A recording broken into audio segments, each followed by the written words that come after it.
तलबा और तालिबात Farooq foundation online school के ज़रिए यकसा निसाब के मुताबिक तालीम हासिल करें।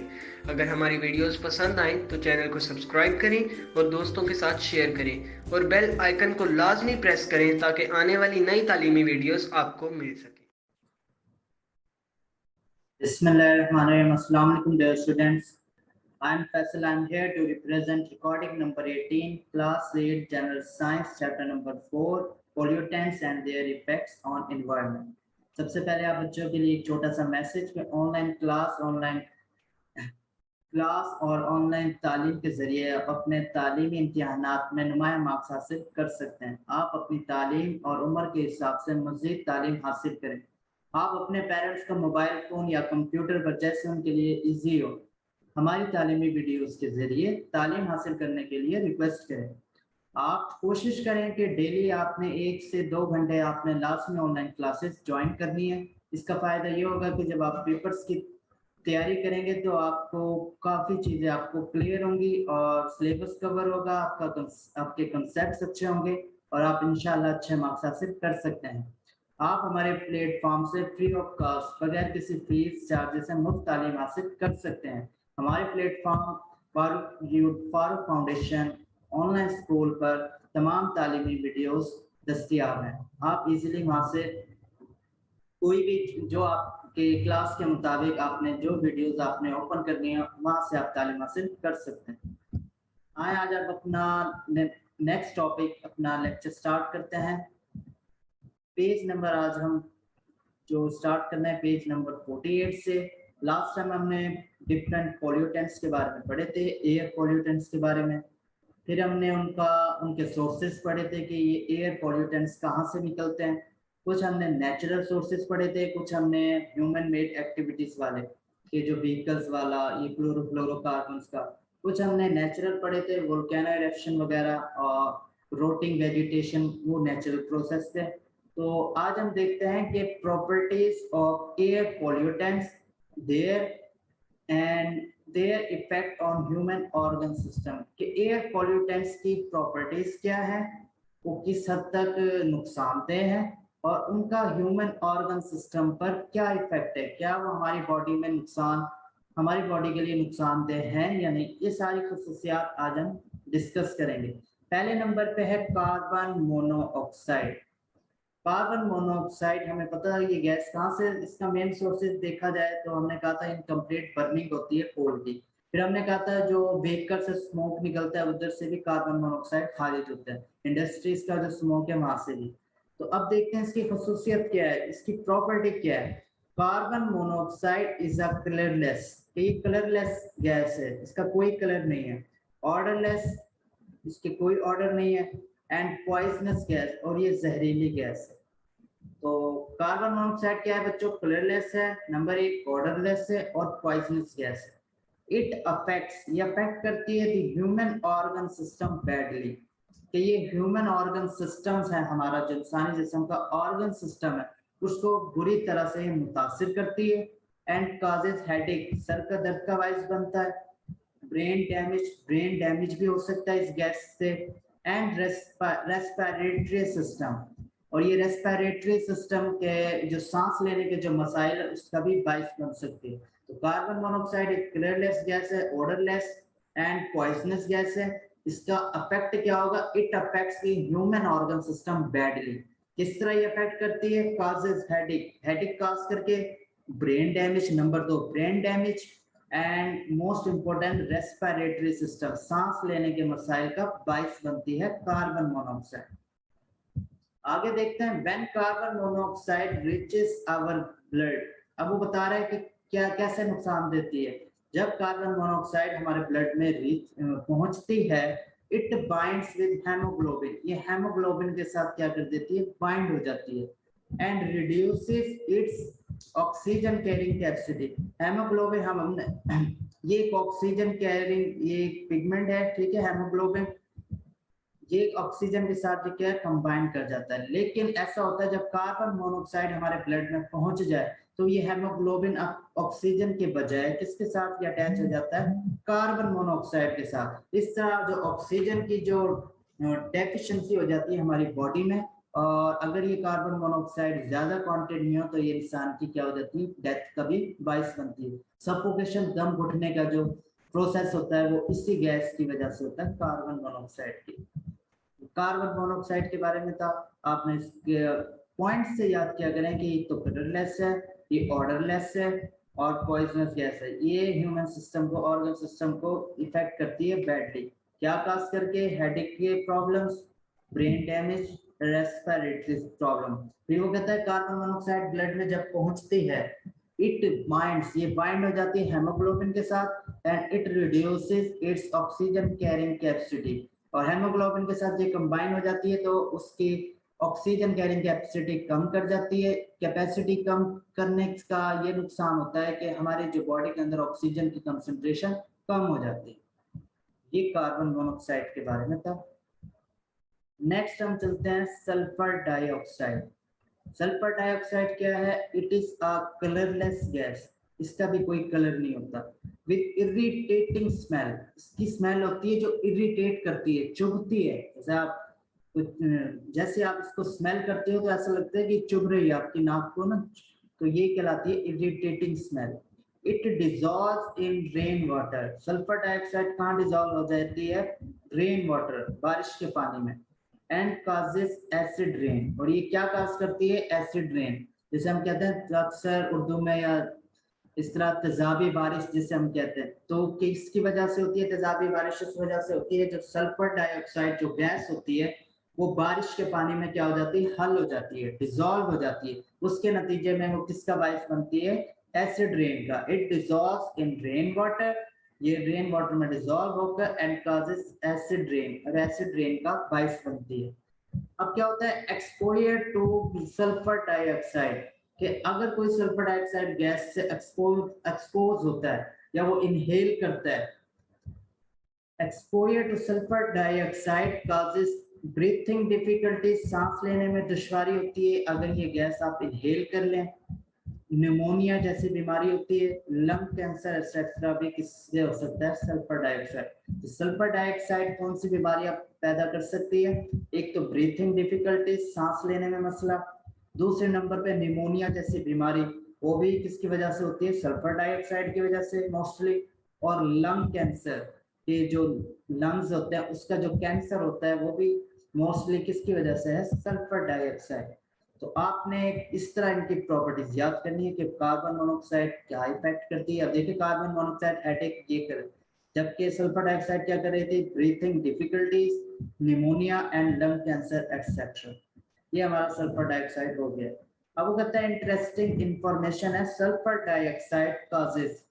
जो सल्फर डाइऑक्साइड है वो कॉज करती है, मजीद उसके और बता रहे हैं, सल्फर डाइऑक्साइड कॉजेज करती है swear respiratory problems such as asthma, chronic bronchitis and degraded lung function। अब वो कहता है सल्फर डाइऑक्साइड, अभी हमने देखा था ना ब्रीथिंग डिफिकल्टीज एंड निमोनिया, तो उसी से रिलेटेड बीमारियां बता रहा है कि जो अस्थमा, दमा का जो मरीज होते हैं वो उसका वो काज कर सकती है सल्फर डाइऑक्साइड। क्रोनिक ब्रोंकिटिस और degraded lung function, lung function को डैमेज कर सकती है सल्फर डाइऑक्साइड गैस। इसके अलावा रेस्पिरेटरी फेलियर, सांस लेने का मसला वही आ गया इसमें। कार्डियोवास्कुलर डिजीजेस, हार्ट की जो डिजीज होती है जैसे बीपी हाई, ये ब्लड प्रेशर, उसका भी बाइस बन सकती है। और थर्ड वन ये कैंसर का भी बाइस बन सकती है।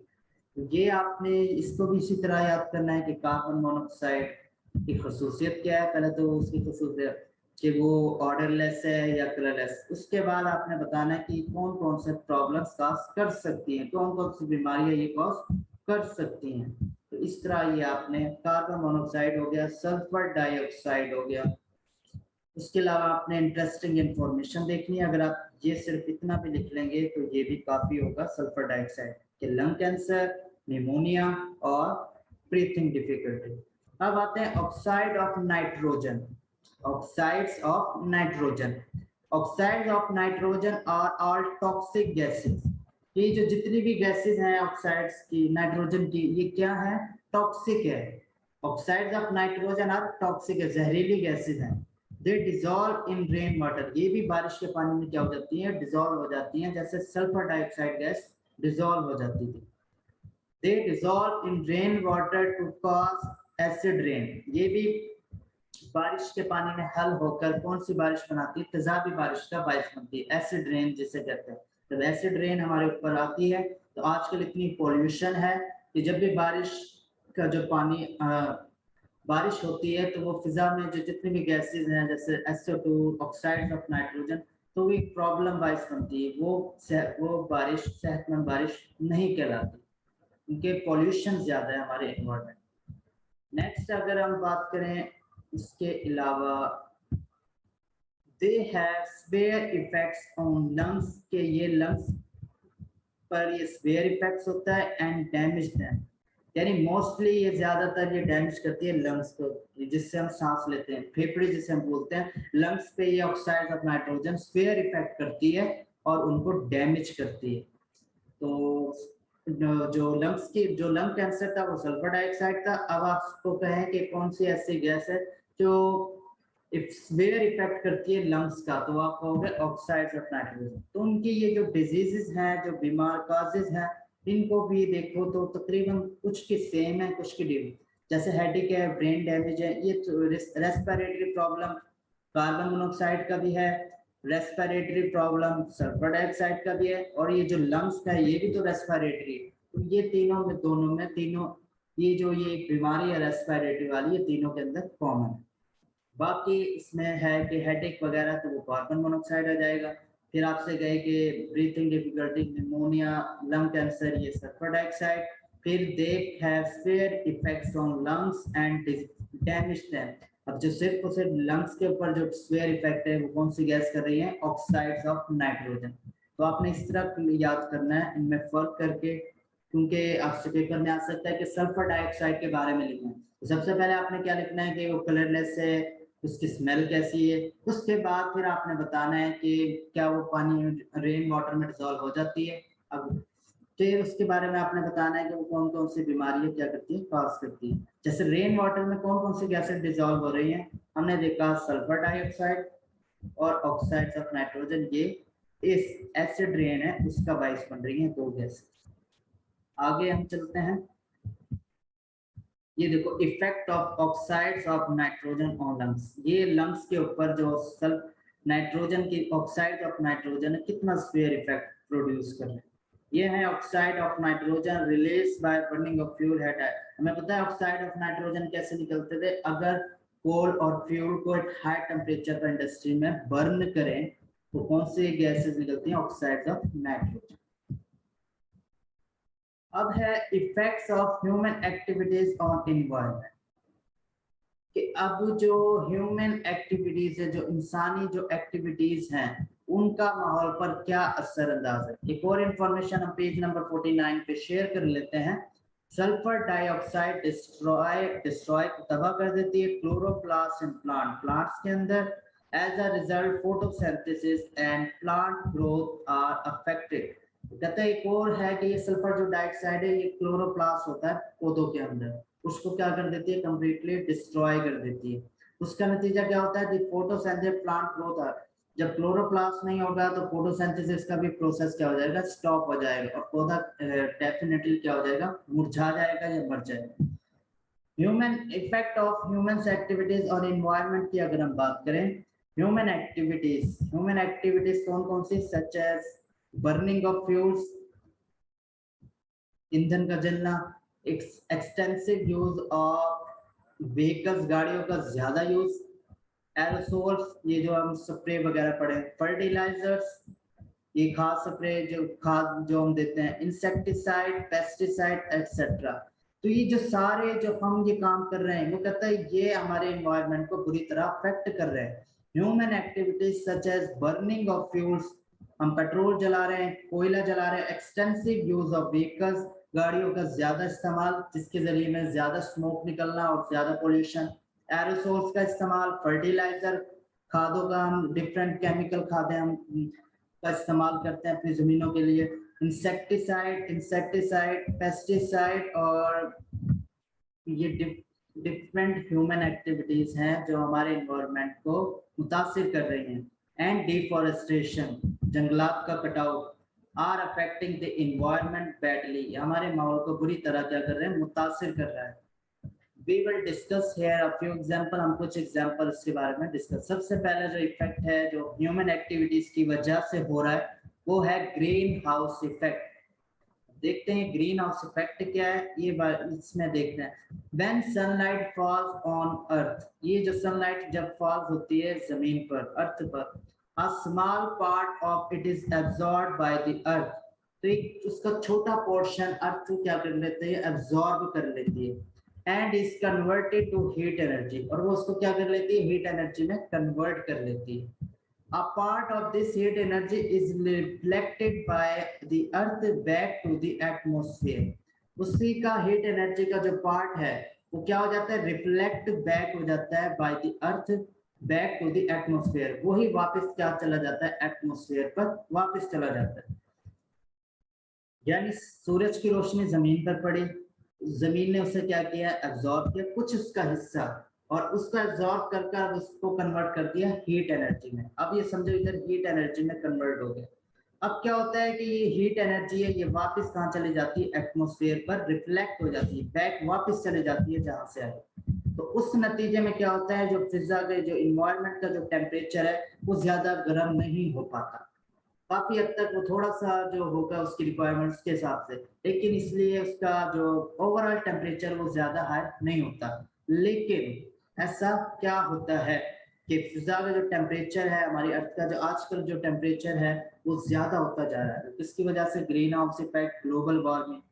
तो वो कहता है some gases present in the atmosphere, कि कुछ गैसेस ना एटमॉस्फेयर पर क्या है, प्रेजेंट है, ये एटमॉस्फेयर, ये कुछ गैसेस प्रेजेंट है।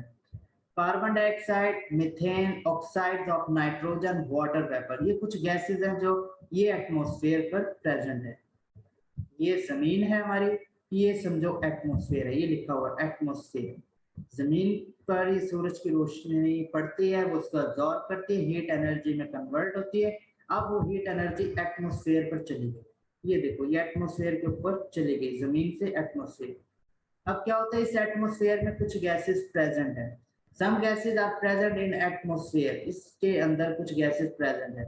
या कौन कौन सी गैसेस की बात कर रहा है, कार्बन मोनोऑक्साइड की बात कर रहा है, मीथेन CH4 की बात कर रहा है, और भी काफी गैसेस की वो बात कर रहा है कि वो इस जगह इस पोर्शन में मौजूद है, एटमॉस्फेयर, ये रेडिश वाला पोर्शन।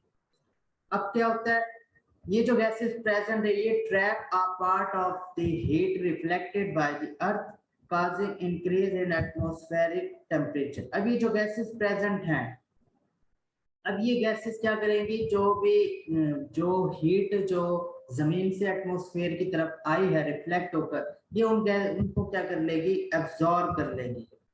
अब जब ये एब्जॉर्ब कर लेगी तो ये इस जगह टेम्परेचर क्या हो जाएगा, हाई हो जाएगा, एटमॉस्फेयर का टेम्परेचर क्या हो जाएगा बच्चों, हाई। क्यों, क्योंकि वो जो गैसेस थी उन्होंने वो हीट एनर्जी को क्या कर लिया, ट्रैप कर लिया, कैप्चर कर लिया। अब ये हीट एनर्जी इधर ही मौजूद रहेगी, जब इधर मौजूद रहेगी तो एटमॉस्फेयर का प्रेशर बढ़ जाएगा, हीट एनर्जी आगे जा नहीं सकेगी। तो ये कहता है कि some gases present in the atmosphere, atmosphere पे कुछ गैसेस प्रेजेंट हैं, carbon dioxide, methane, oxides, nitrogen, water में, ये ट्रैप करती हैं part of the heat reflected by the earth, कि जो अर्थ से रिफ्लेक्ट हुई है पार्ट ऑफ हीट को ये क्या कर लेती हैं, ट्रैप कर लेती हैं, उसको जाने नहीं देती, ट्रैप कर लेती हैं, काजिंग इंक्रीज एटमॉस्फेरिक टेम्परेचर। जब ये हीट आगे जाएगी नहीं तो ये यहाँ पर ही रहेगी, यहाँ पर इसका टेम्परेचर एटमॉस्फेयर का ज्यादा हो जाएगा। These gases are called greenhouse gases, in gases को हम क्या कहते हैं, green house gases, and the phenomena is called greenhouse effect, और इस फिनोमिना को हम कहते हैं ग्रीन हाउस इफेक्ट। अब आप कहेंगे सर एटमॉस्फेयर में गैसेस तो प्रेजेंट है, तो अगर वो हीट एब्जॉर्ब कर भी रहा है तो इसमें कोई प्रॉब्लम तो नहीं है। तो ग्रीन हाउस इफेक्ट का क्या मतलब है बच्चों, एक खास क्वांटिटी में गैसेस, कुछ क्वांटिटी में ये कार्बन मोनोऑक्साइड या कुछ भी वो गैसेस प्रेजेंट है, लेकिन जब वो पॉल्यूशन, एयर पॉल्यूटेंट्स की वजह से इस कार्बन मोनोऑक्साइड कंसंट्रेशन फिजा के अंदर हो गई है ज्यादा, एटमॉस्फेयर के अंदर हो गई है ज्यादा, तो वो क्या करेगी, वो जो हीट एनर्जी उसको ज्यादा ट्रैप करेगी। जब तो थी ना एक कुछ कम क्वांटिटी में गैसेस थी, वो ट्रैप करके उसका टेम्परेचर नॉर्मल रखते थे। अब जितनी ज्यादा गैसेस यहाँ पर इंक्रीज करेंगी कंसंट्रेशन उसकी इंक्रीज करेगी तो उतनी ज्यादा वो हीट एनर्जी क्या करेंगे, कैप्चर करेंगे, अपने पास रखेंगे। तो जितनी ज्यादा गैसेस की कंसंट्रेशन ज्यादा, उतनी ज्यादा हीट ये अपने पास रखेंगी, और जिसकी वजह से ओवरऑल जो इन्वायरमेंट का टेम्परेचर है, एटमॉस्फेयर टेम्परेचर है, वो बच्चों क्या हो जाएगा, ज्यादा हो जाएगा। और हमें लगेगा कि इस साल पिछले साल से ज्यादा गर्मी पड़ी है। तो इस वजह, किस वजह से पड़ी है कि वहां पर एटमॉस्फेयर पर गैसेस की कंसंट्रेशन ज्यादा होती जा रही है। क्यों होती जा रही है? वही पॉल्यूशन की वजह से, व्हीकल से जो स्मोक निकल रहा है उसमें गैसेस ज्यादा प्रोड्यूस हो रही है। पहले जमाने में व्हीकल्स, गाड़ियां कम थी, फैक्ट्रियां कम थी, तो हमारे जो एटमॉस्फेयर का टेम्परेचर है वो इतना ज्यादा नहीं होता था, क्योंकि एटमॉस्फेयर पर कंसंट्रेशन कम होती थी। तो वो ये कहता है these gases are called greenhouse gases. इन गैसेज को हम क्या नाम देते हैं, ग्रीन हाउस गैसेज। एंड इस फिनोमिना को क्या नाम देते हैं, ग्रीन हाउस इफेक्ट। कि वो जो गैसेज इस हीट एनर्जी को ट्रैप करती है, इनको कैप्चर करती है, उस फिनोमिना को हम क्या कहते हैं, ग्रीन हाउस इफेक्ट। क्या कहते हैं बच्चों, ग्रीन हाउस इफेक्ट। अब ग्रीन हाउस इफेक्ट में अब एक ये इंफॉर्मेशन दे रहा है, वो कहता है green house is a big room. एक बिग रूम है, फॉर एग्जांपल हम बना सकते हैं, मेड ऑफ ग्लास। ये ग्लास से आपने अक्सर किसी फार्म पे जाते हो या किसी फसल के पास आपने ये चीज देखी होती, एक शीशे का एक रूम सा बना होता है इस तरह का, उसके अंदर पौधे या प्लांट्स उसके अंदर उग रहे होते हैं। तो वो क्या, वो आर्टिफिशियली क्या होता है, ग्रीन हाउस हम बनाने की कोशिश करते हैं। Greenhouse is a big room made of glass panels और ट्रांसपेरेंट प्लास्टिक की शीट से ये बना होता है। It provides warm environment to the plants and vegetation grow. ये हम उधर करते हैं जहाँ पर हमें ज्यादा हीट की जरूरत पड़े, तो ये क्या करते हैं, इस तरह का एक रूम बना देते हैं शीशे का, ठीक है, उसके अंदर हम प्लांट्स रख देते हैं। अब क्या होता है, it provides warm environment to the plants and vegetation grow inside so that they can grow. Glass और transparent plastic sheets used in green allow the sun heat to enter the greenhouse and trap the heat which is reflected back by the earth। अब क्या होता है, यहाँ सूरज की रोशनी इसके अंदर से पास हो जाती है। अब ये अर्थ में से क्या, ये जमीन पे क्या करती हैं या पौधे, यहाँ पे ये क्या आती है, ये रिफ्लेक्ट बैक होते हैं, वापस जाने की करती हैं कोशिश। तो ये वापस जा नहीं पाती क्योंकि ग्रीन हाउस ये क्या कर लेता है, इसको ट्रैप कर लेता है रिफ्लेक्टेड वाली सनलाइट को, और इसके नतीजे में यहाँ पर हीट मौजूद रहती है, जिससे इसका टेम्परेचर क्या हो जाता है, ज्यादा हो जाता है। वो कहता है allow the sun enter in sun, जो हीट है उसको एंटर करता है ग्रीन हाउस के अंदर, एंड ट्रैप द हीट, उस हीट को आप ट्रैप कर लेता है, उसे वापस नहीं जाने देगा, which is reflected back by the earth. The heat trapped by the walls and roof of the greenhouse keeps the inside। जब वो हीट को वापस नहीं जाने देगा, जैसे ये हीट आई है, अब इस हीट को वापस बाहर नहीं जाने देगा, तो उससे क्या होगा कि इसके अंदर का जो इन्वायरमेंट का जो टेम्परेचर है वो क्या हो जाएगा बच्चों, ज्यादा हो जाएगा। अब एक्टिविटी है, material required, collect some easily available plastic sheet. Plastic sheet आसानी से मिल जाती है बाजार से। वुडन स्ट्रिप्स लेनी है, नेल्स एटसेट्रा, एंड प्लॉटेड और पोटेड प्लांट और कुछ प्लांट्स लेना। Follow the figure in the box information above and design. अब वो कहता है कि आप खुद से प्लास्टिक की शीट्स लें और कुछ वुडन स्ट्रिप्स लें, और वुडन स्ट्रिप जो प्लास्टिक को रोक सके और उसके अंदर प्लांट्स रखें और ऑब्जर्व करें कि वहाँ टेम्परेचर ज्यादा होता है या नहीं। नेक्स्ट हमारा जो टॉपिक है ओजोन के, ये जो हम जो नेक्स्ट हमारा जो टॉपिक स्टार्ट करेंगे, हमारा जो नेक्स्ट टॉपिक है वो है ओजोन डिप्लीशन। ये ओजोन डिप्लीशन होता क्या है, इसके बारे में अभी हम स्टडी करते हैं। A layer of ozone, एक ओजोन की layer in the upper atmosphere of the earth stop the ultraviolet rays coming from the sun to the earth। कि सूरज की जो रोशनी है उसके अंदर काफी हार्मफुल अल्ट्रावायलेट रेज होती है, जो क्या होती है, अगर वो अर्थ के ऊपर चली जाए तो क्या होती है, नुकसानदेह होती हैं। तो एक कुदरत ने एक नेचुरली तौर पर एक ओजोन लेयर जो हमारी एटमॉस्फेयर के ऊपर बनाई हुई है, ठीक है, कुदरत ने एक ओजोन लेयर बनाई हुई है जो O3 एक मॉलिक्यूल होता है, इसको हम कहते हैं ओजोन। उसकी एक लेयर पूरे, ये समझो हमारा एटमॉस्फेयर है, वहां पर एक लेयर क्या होती है, बनाई होती है। ये देखो, ये ब्लूइश कलर की जो ओजोन लेयर बनी हुई है। अब क्या होता है, ओजोन लेयर का काम क्या होता है कि जो हार्मफुल अल्ट्रावायलेट रेज होती है, जो नुकसानदेह होती है, उसको ये जमीन के तक जाने नहीं देती। ये रेज वापस क्या चले जाती है सन के बाद, ठीक। ये उसके अंदर से, यानी ये एक, जब आप चाय भी पीते हैं तो आप एक छन्नी टाइप की एक होती है जो क्या करती है, पत्ती को चाय के अंदर नहीं जाने देती, जब वो सिर्फ, तो उसका वो छानना जिसे हम कहते हैं। तो ये समझें कि ओजोन लेयर छानती है, वो अल्ट्रावायलेट को जाने नहीं देती जमीन के ऊपर। उससे क्या होता है, डिफरेंट हार्मफुल जो बीमारियां उससे महफूज रह सकते हैं। अब ये ओजोन लेयर बनी हुई है, वो कहते हैं कि अब ओजोन लेयर का काम क्या है, ओजोन लेयर स्टॉप करती है कौन सी rays, ultra violet rays coming from the sun to earth. Ozone layer का काम है कि जो हार्मफुल अल्ट्रा वायलेट रेज हैं ये वाली, इसको रोकती है कि वो जमीन तक ना जाए, ये काम है। अब क्या होता है, in this way the living things on the earth remain safe, कि जो जमीन पर जो लिविंग थिंग्स है वो महफूज रहती हैं इस हार्मफुल खतरनाक अल्ट्रावायलेट रेज से, शुआओं से। Effects of ultraviolet radiation coming from the sun. अब यहाँ तक क्लियर हो गई। अब क्या होता है, ये ओजोन डिप्लीशन कहते हैं उस लेयर का खात्मा, उस लेयर का कमी होना उस लेयर के अंदर। अब होता है ऐसा, ये है कि क्लोरोफ्लोरोकार्बन्स मैंने पढ़ा, बताया था कि रेफ्रिजरेटर से हमने पढ़े थे इसके सोर्सेज, और एयर कंडीशन सिस्टम जो हमारे घरों में लगे होते हैं, एरोसोल स्प्रे से ये क्या निकल रहे होते हैं, क्लोरोफ्लोरोकार्बन्स निकल रहे होते हैं, which are use in air conditioner, जो एयर कंडीशनर्स में हम यूज करते हैं, रेफ्रिजरेटर्स में हम यूज करते हैं, स्प्रे के अंदर यूज करते हैं, स्प्रे कैंस वगैरह के अंदर। एंटर द एयर, ये एयर के अंदर क्या हो जाते हैं, एंटर हो जाते हैं, फिजा के अंदर ये शामिल हो जाते हैं। From this appliances, in appliances से, यानी रेफ्रिजरेटर वगैरह से क्लोरोफ्लोरोकार्बन्स कहाँ चले गए, एटमॉस्फेयर में चले गए। On reaching the ozone layer, ozone layer के पास जाने, ओजोन लेयर के करीब जाकर अब ये क्या करते हैं, दे रिएक्ट विद ओजोन। अब ये ओजोन मैंने बताया था ना, O3 मॉलिक्यूल है ऑक्सीजन का, O3, उसको ओजोन कहते हैं। अब ये जो गैसेस हैं क्लोरोफ्लोरोकार्बन, CF, क्लोरोफ्लोरोकार्बन्स, अब ये जो केमिकल्स हैं, हार्मफुल गैसेस है, ये ओजोन के साथ क्या कर जाती हैं, रिएक्ट कर जाती हैं।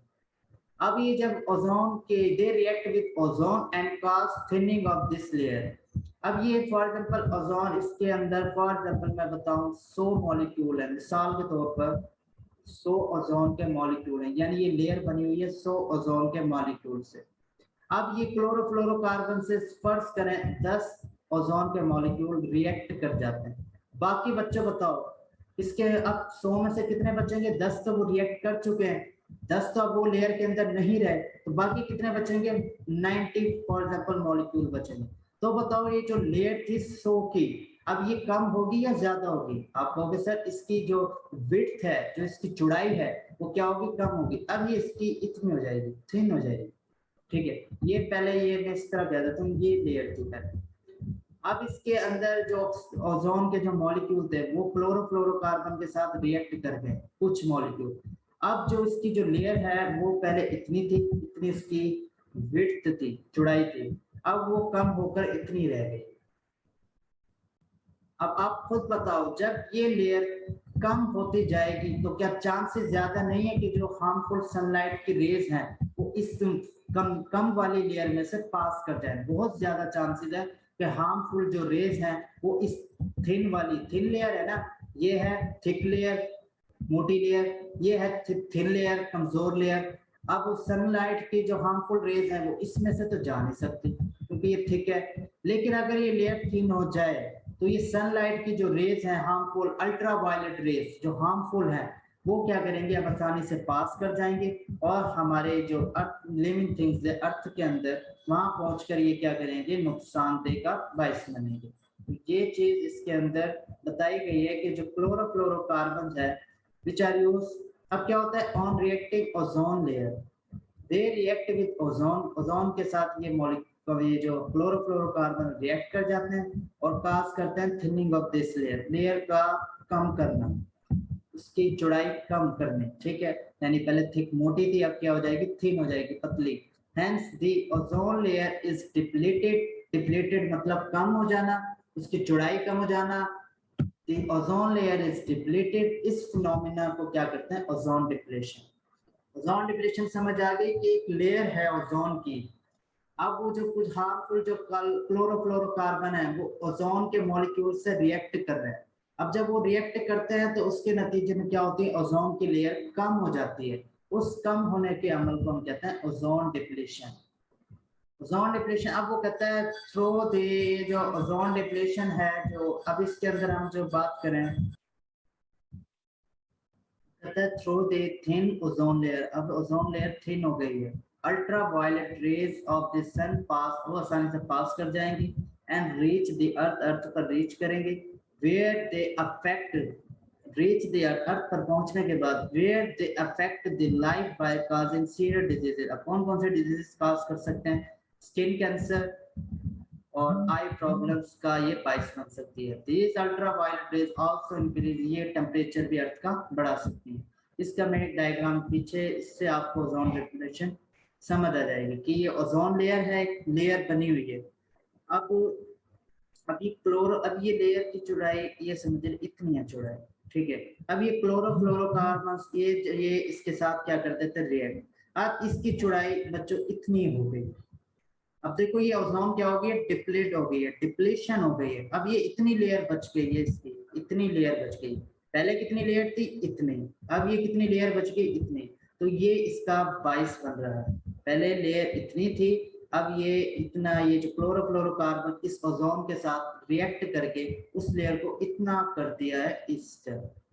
तो ये डिफरेंट जगह होल्स बनते हैं, उसको हम क्या कहते हैं? ओजोन डिप्लेशन कहते हैं। ये हमारा आज का टॉपिक था। इंशाल्लाह फिर मुलाकात होगी। अल्लाह हाफिज़।